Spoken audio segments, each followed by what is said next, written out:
Hello, I'm Allison Thorpe, and this is God Talk, recorded and produced in the bluegrass state of Kentucky, the home of horses, hills, hiking, hillbillies, big trucks, Wildcat basketball, and Daniel Boone, the state where guns are honored and shoes are optional. This is the show where science, faith, and culture are discussed openly.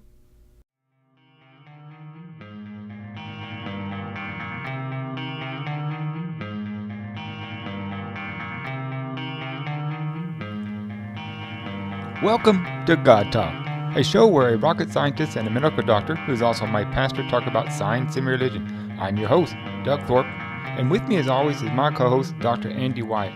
Today on God Talk, we're going to interview Dr. Lee Baumann.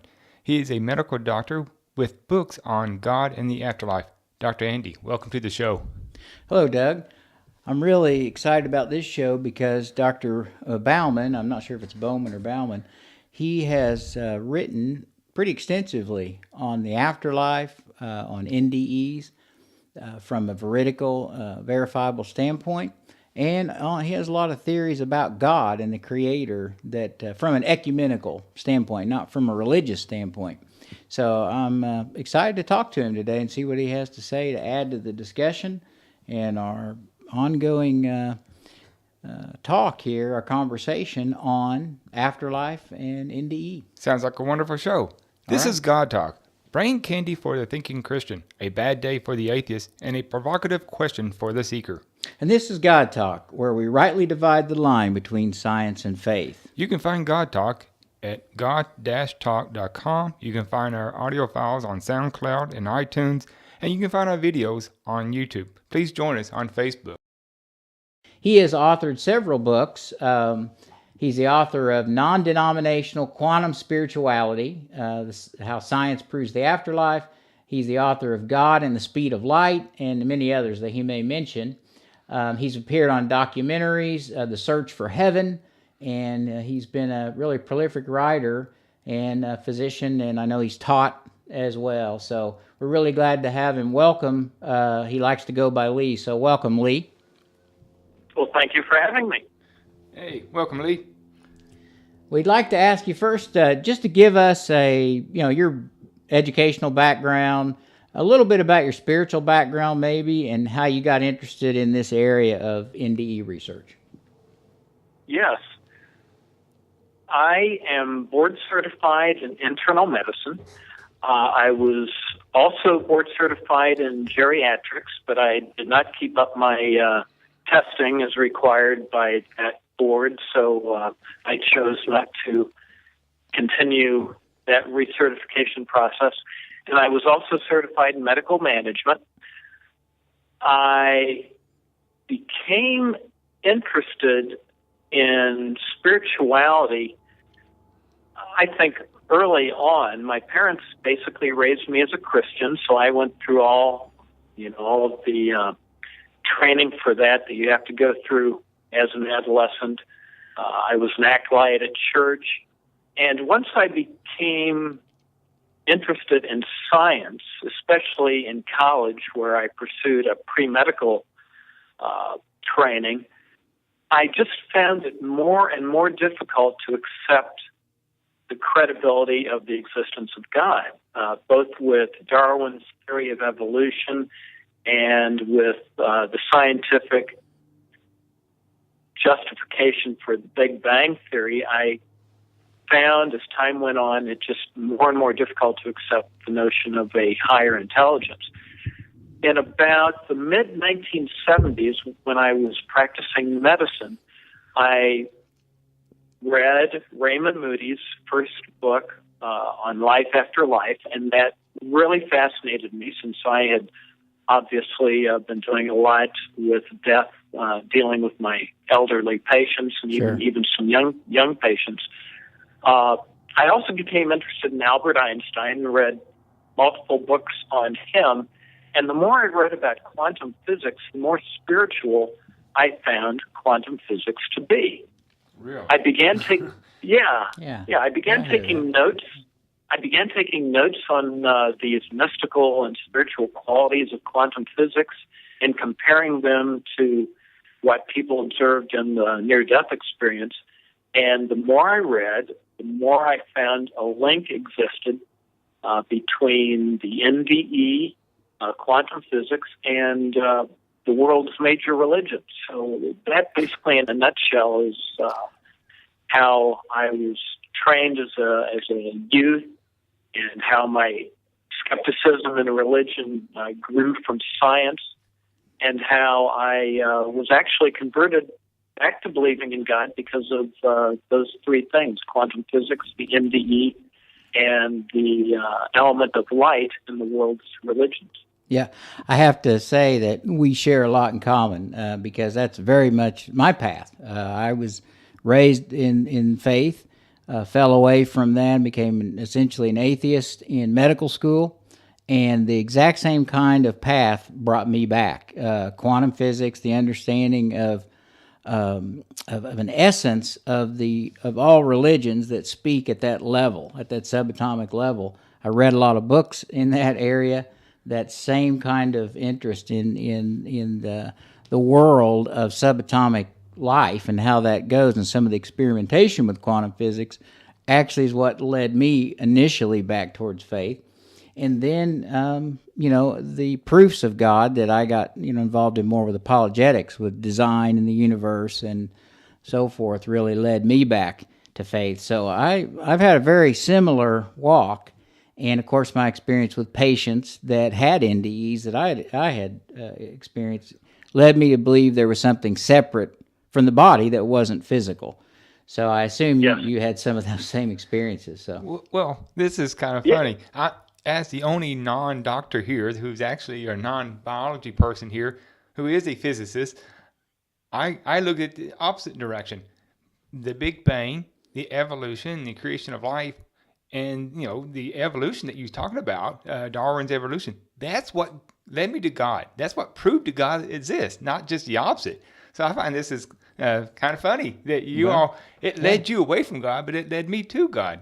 Well, evolution, if it's a standalone theory that says that life can come from non-life, and evolution explains everything that we see, then that led me to believe there isn't a need for God. That's where we're coming from on that. I think. I don't know if Lee would agree with that, but that's part of what that is. Exactly. Yeah. Exactly. And, the theory of evolution was a big element in my college and medical years that really convinced me that God could not, or at least there was no need for God to exist. Yeah, and that's the typical way. But to each their own.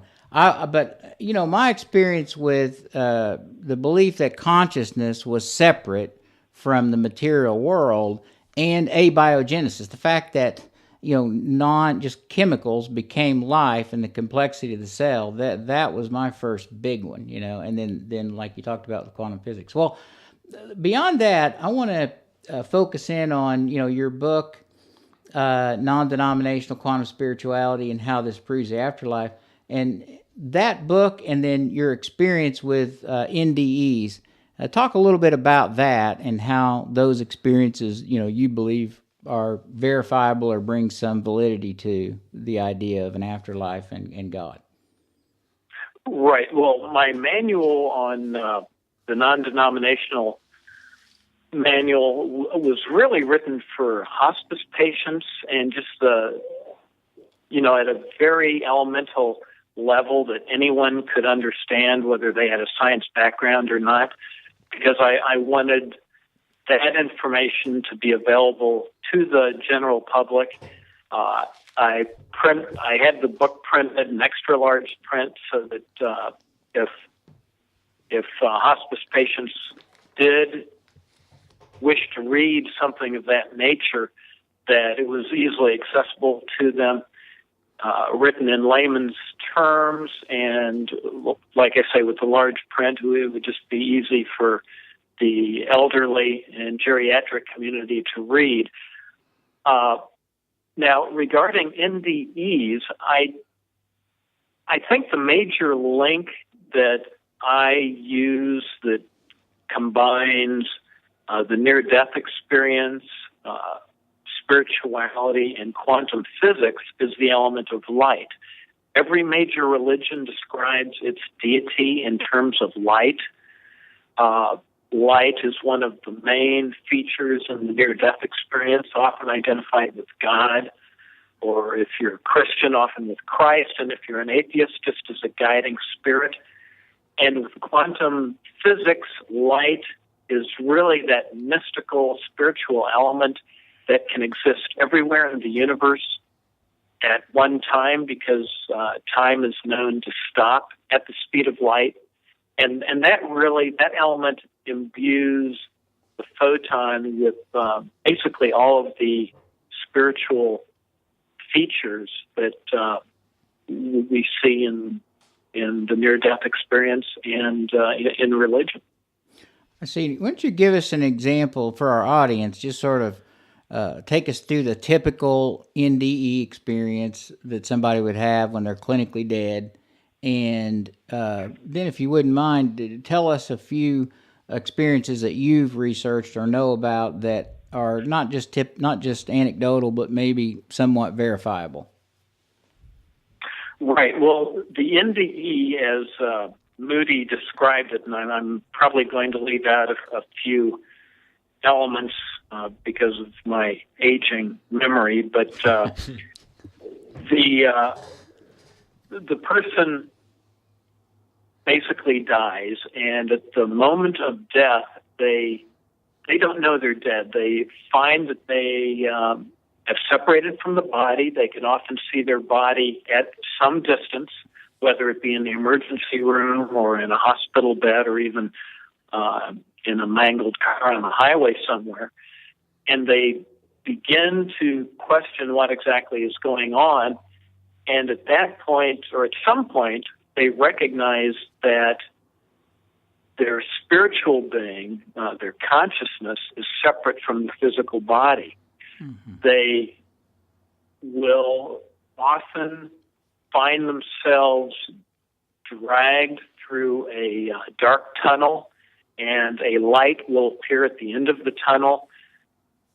The light is often identified either with God, Christ, some other deity, or just a guiding spirit for atheists.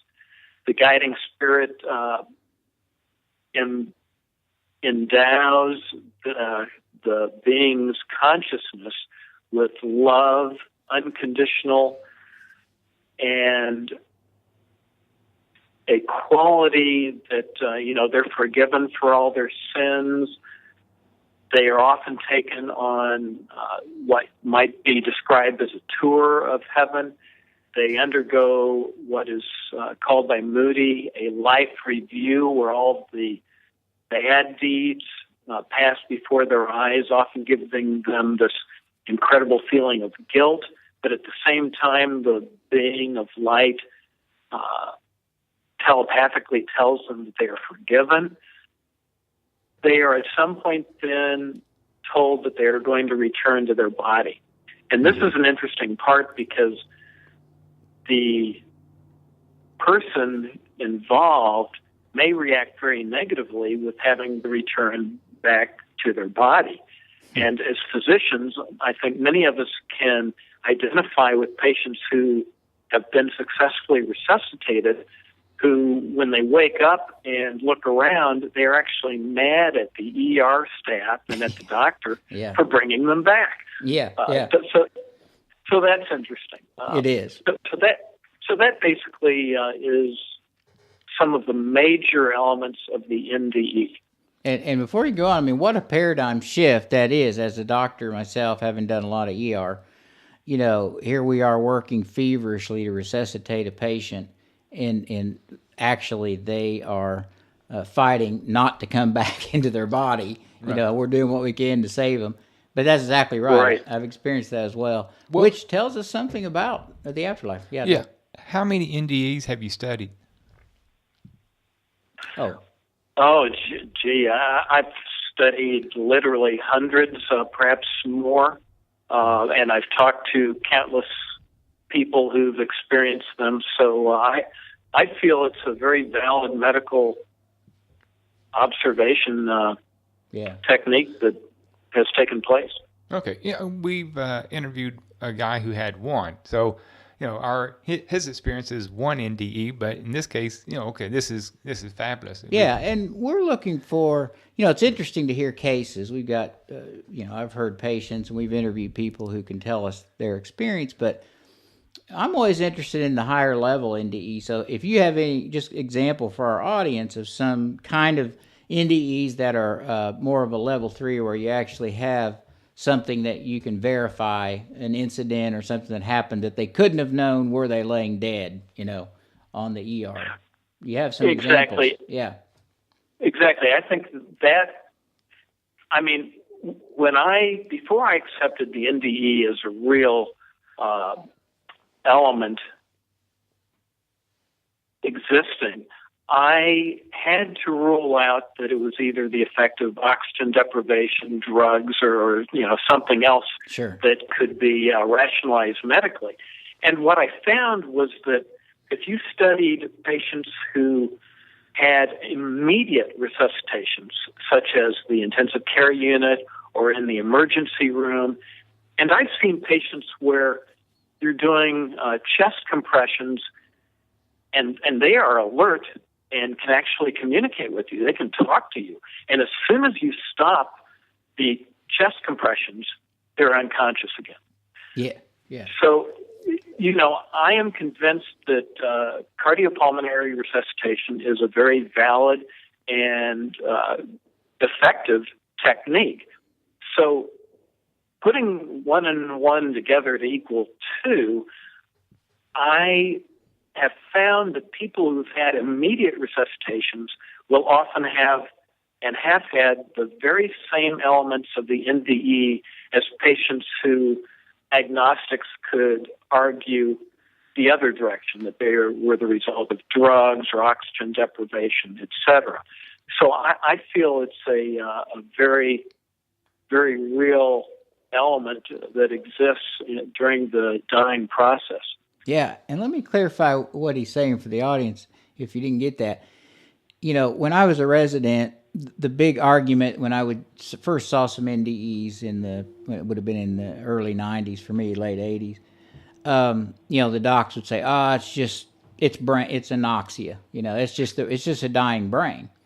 And so, I accepted that for a while until the experiences that I read about and even experienced with patients were not explainable by hypoxia to the brain. I thought something more is going on here. Now, what he's talking about here are patients who've had very brief times of being dead. They're clinically dead. They haven't even received enough hypoxia or drugs to induce any kind of thing. They experience this as well as someone who maybe had 30 minutes clinically dead of CPR with lots of medications and, an effect on the brain. He's saying both of those patients can experience the same. And also the length of time they can describe, my understanding is irrelevant to how long they're clinically dead. Yes.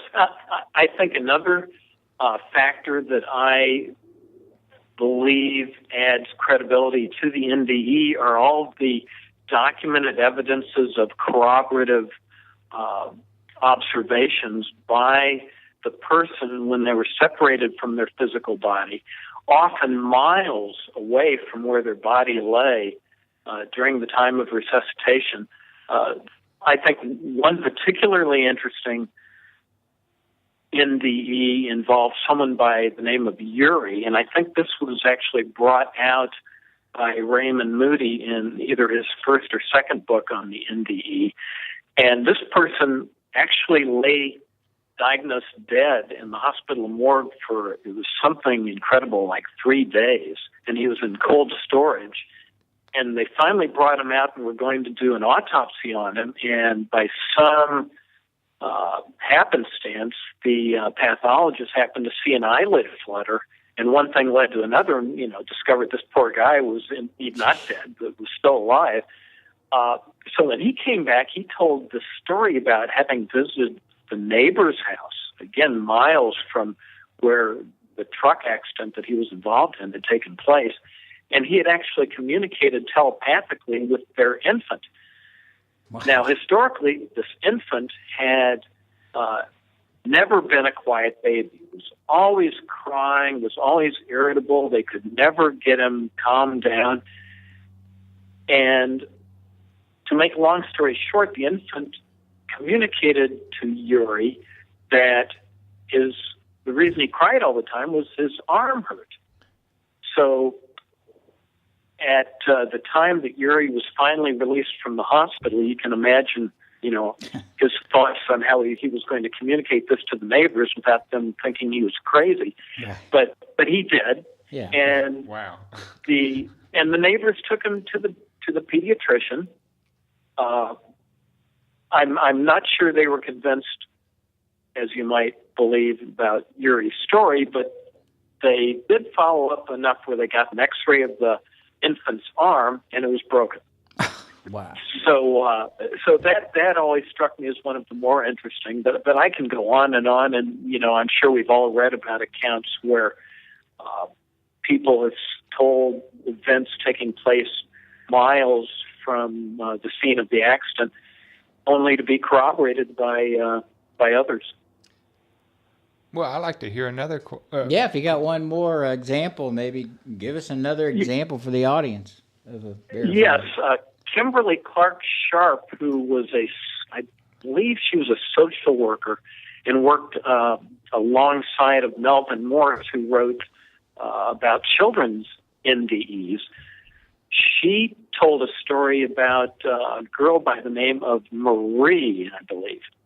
And Marie had an NDE, and when she came back, she talked about hovering outside of the hospital, removed from her body.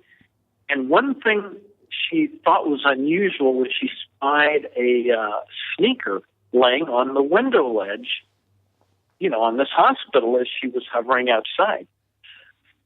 So Kimberly Clark Sharp did some investigative work and checked around the hospital, looking on window ledges, came up with nothing, could find nothing like that.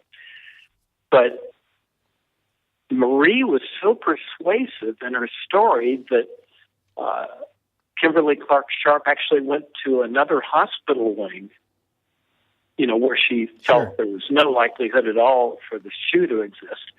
And lo and behold, found the sneaker, and Marie identified it as the sneaker that she saw in her NDE. So that's probably one of the other memorable NDE corroborative events that just seems too incredible to be true. Sure, and there are numerous these accounts where things are documented that are veridical, and those are the ones that just make me pause and say, I just, it really require consciousness or a soul or whatever we want to call it, a person's spirit, is separate from the physical body. All right. Well, I have somewhat of a technical question, and that would be, how long does it take from the time a person dies until they start, the brain starts dying and enough that they start having an NDE? Is there some 15 seconds, 10 seconds? What is it? That's a great question. I think it's variable, is my own initial perception, but I have no evidence to back that up. It's purely theoretical at this point. I'm not sure anyone knows the answer to that. What I have found fascinating in perhaps trying to answer that question is some studies done by David Cohen at the University of Illinois back in the late 1960s, where he basically took people and isolated them within metal rooms. And they were metal to be able to shut out all sources of radio waves and electrical interference and whatnot. And back in, I think it was like around 1968, he showed for the very first time that he could measure. And again, these were very low electrical frequencies, and I'm talking about volume and amplitude here, that could actually be measured emanating from the brain of people isolated in these rooms. And when you look at the tracings, they are identical to EEG tracings that, as physicians, you do on people, usually with electrodes attached to the scalp, to diagnose epilepsy. So this Dr. David Cohen, for the first time, proved that we actually have radio waves emanating from our brains that can be measured without wires. And Wow. that opens up a whole complex, because radio waves are just another form of light. So, again, you've got this element of light that really can link a lot of these mystical and spiritual elements, which basically have made me a believer. Would it be safe to say that's energy? I mean, tied Yes. to, say, Einstein's equation, or? Exactly. Light is, I think, the purest form of energy. It is the E in E equals MC squared. It's, I believe it's the same light at the end of the tunnel at NDEs, the same light in quantum physics, and the same light where all the deities of the world say, I am the light of the world. So would you go as far to say, in your theory and your research into this, that God, what people call God or deity, is light, and is that energy and the creator? I mean, is that your theory? That's in a nutshell. You hit the nail on the head.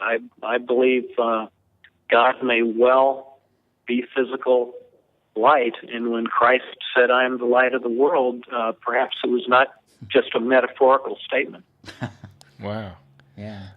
Well, there's we talked about different types of experiences here on an NDE. So there's pleasant and heavenly. Is there also hellish NDEs? Have you got any examples of that? Oh, there are definitely hellish NDEs. And again, it's pure speculation on why some people experience hellish NDEs. Maybe God is trying to tell them something, or if you want to look at the positive aspect, it is known that light exists in pure darkness. There is light in the pure void and vacuum of space, which can easily be measured, as we all know from the microwave background radiation. Mm-hmm. So yeah, light exists. I would not be the one to ask why some people experience negative NDEs, but they certainly exist. People find themselves in darkness. There are spirits and demons grabbing, at them. So not all NDEs are pleasant. And those would be a minority, I think, from my understanding, but they do happen. Yeah. I would hope they are a minority, but being a scientist, you have to admit that for people who do have those type of NDEs, they're probably not going to want to discuss them very much. Well, that's true. Yeah.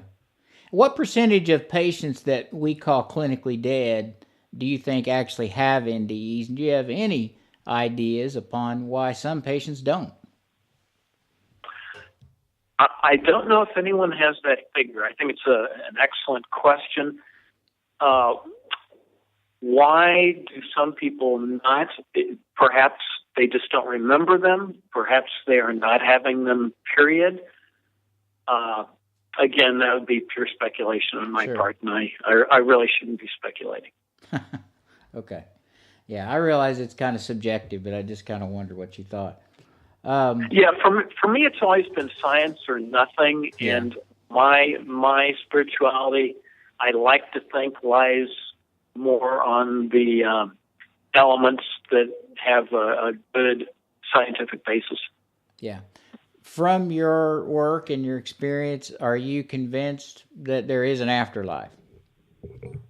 I am absolutely convinced, and I think part of my strength in spirituality is because it does not rest on religion.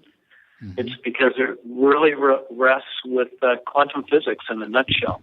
Quantum physics to me is my belief system, and I do think for people who do believe in God based upon faith alone, if they would learn about the scientific basis of spirituality, it is a nice foundation to have when they're facing their Creator for the first time in the emergency room. And sometimes belief in God based upon faith alone can lose the pillars that they thought they had. Sure. For those who don't understand the relationship of quantum physics, it's very complicated, but as briefly as you can, in a very complex topic. Can you kind of explain the relationship for those who don't get that about why quantum physics points to spirituality or a Sure. God? Yeah. I think the major element is the proven concept, and really it's the central element that leads to to most of the others, and that is the fact that at light speed, that time stops. Now, within the dimension of time that we humans are basically trapped in, whenever we measure the speed of light, it comes out at 186,000 miles per second. However, Einstein proved that at the same time, at the speed of light, the time stops.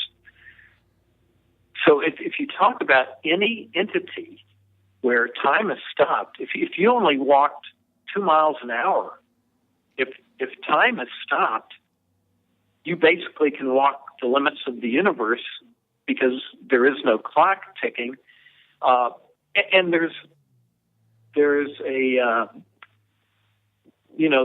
there's an inconsistency there, because at one moment you're saying that light can be everywhere, and then at another you're saying that it has a finite speed at 186,000 miles per second.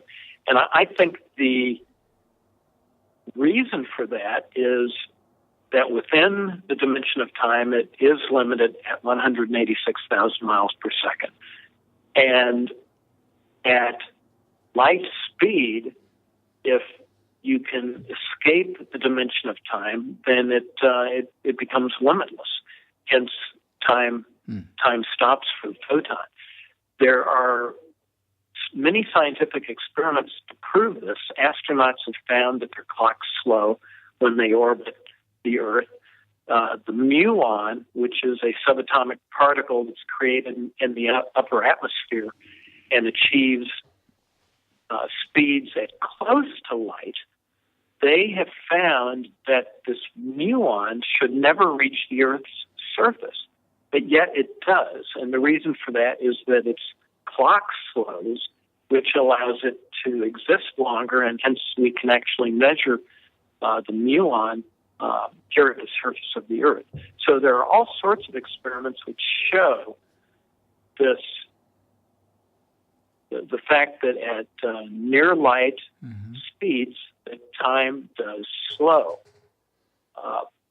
So that's one element. And if you consider an entity like light, which can basically exist everywhere in the universe at one time, consider if light did have a consciousness and light was capable of thought, that entity being and existing everywhere in the universe at one time, it would know everything that was going on in the universe at any one moment.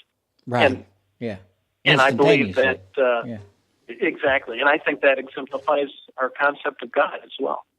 That would, the verbiage that we use to describe him, or the adjectives, all-knowing, omnipotent, omniscient, all-powerful, all-knowing, and being, omnipresent. He's everywhere at once. Yes. It would fit those kind of descriptors that we give to deity, usually.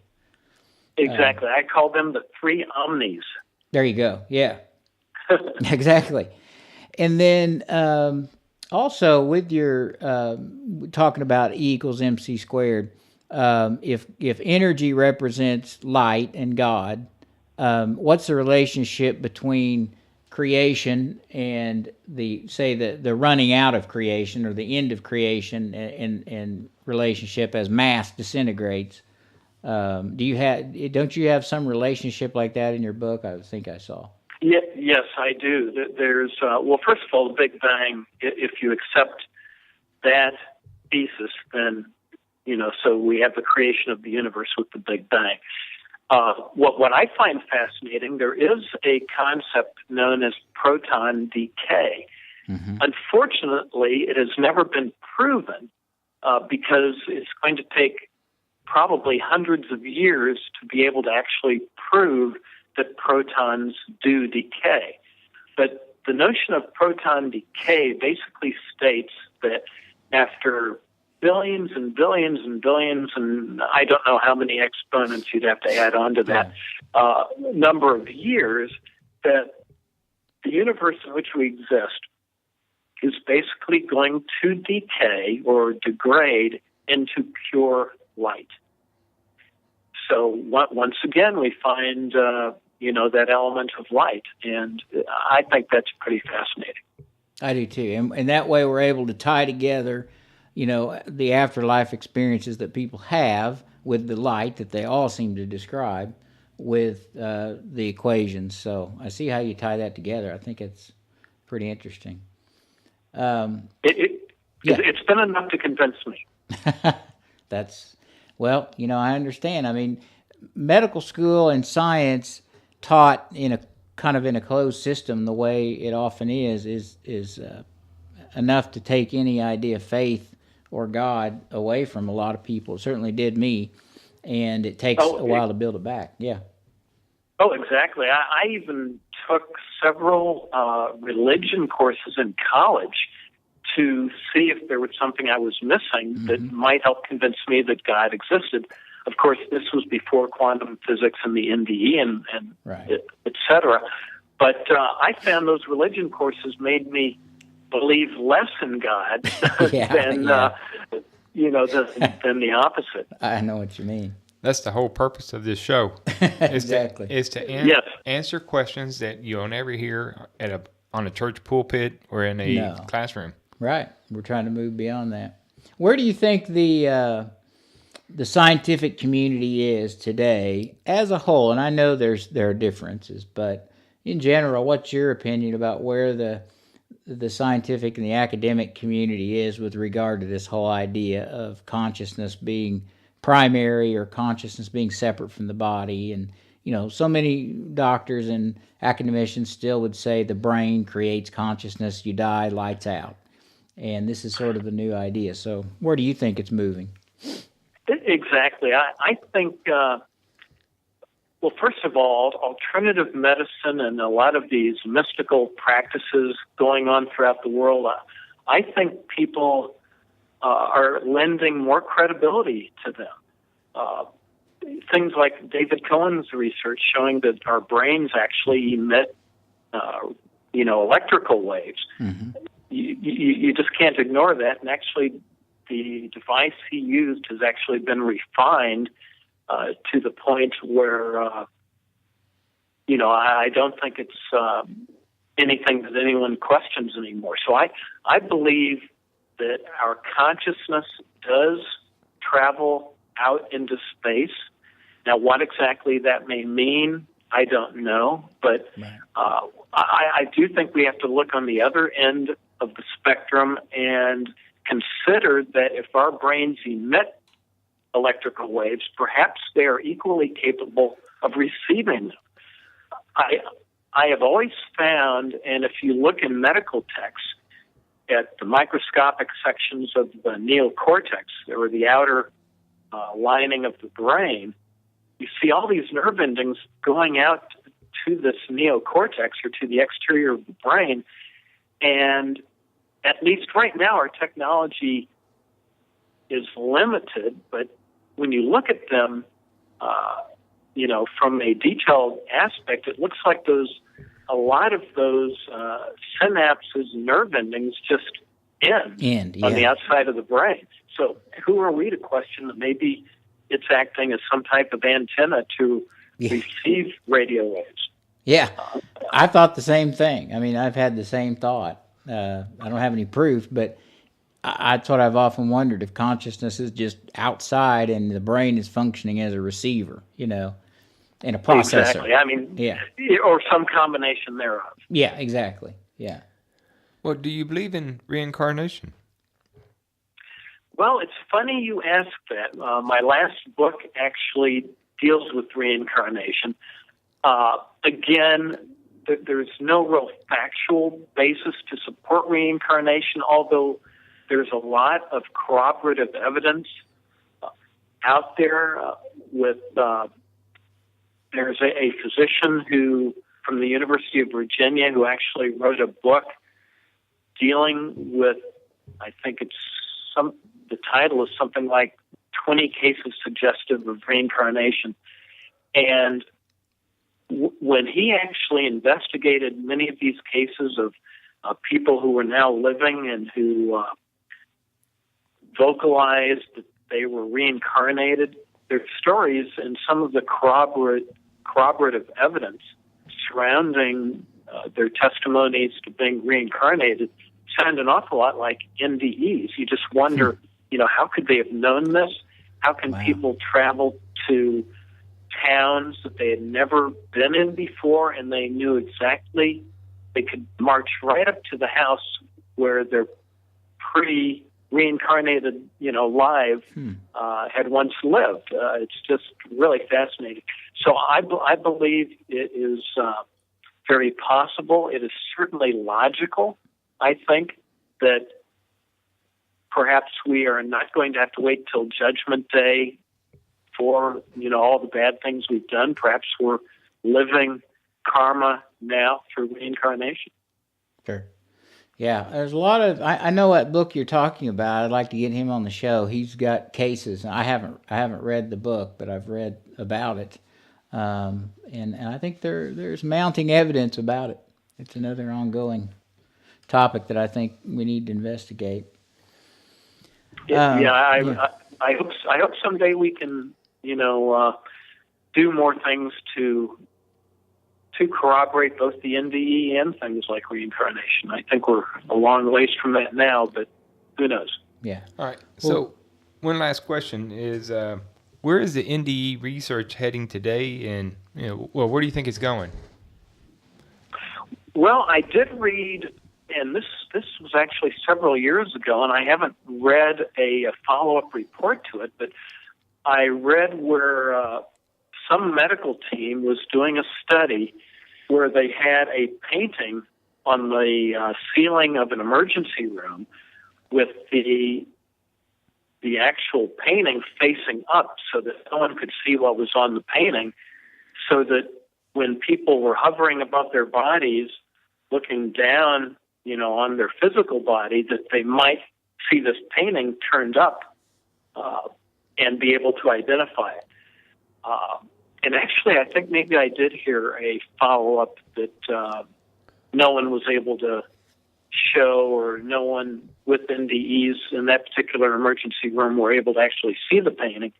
But I haven't actually seen the official report, so I cannot report on that. But, it's that type of work that's pretty fascinating. But I'm not sure it will show anything. Yeah, it's hard to document in those because you never know who's going to have an NDE at what time and you don't know exactly what they're able to see and not. I mean, I think it's very good research. It's the right way to go, but I think it's going to take a long time and a lot of numbers, a lot of cases to be able, don't you think? Yeah, to make any judgment. Exactly. I think it's a start, but perhaps they're going about it the wrong way, so we'll just have to wait and see. Yeah. Well, we're getting close to wrapping up. We made it pretty close to the time, and I've got to hear one more example, if you got time. Oh, you got to hear one more NDE example? Okay. One more NDE example. Yeah. Do you have another case that you can think of that our listeners might be interested in about just an interesting NDE case? Oh, let's see. There are actually so many of them, but being able to bring them to the surface of my brain sometimes is a challenge. I understand. But there have been children who have drowned, I know, and they've reported events going on, again, at significant distances from the point of where they were resuscitated, that were all corroborated. Sure. And each time I hear an NDE, even though I've heard so many of them before, I found each new NDE as fascinating as probably the very first one that I ever heard about. It's just such a promising and uplifting story that you can't help but be fascinated each time you hear a new one.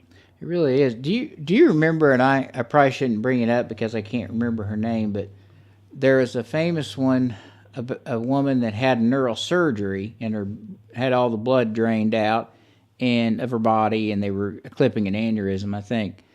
And I believe it was out in Arizona. Do you remember that case where she was able to tell about all the music in the room and words that were said from the surgeons and things that happened in the hallway? And I can't remember her name, but it's a fairly famous case. I may have heard about it, but I cannot identify it.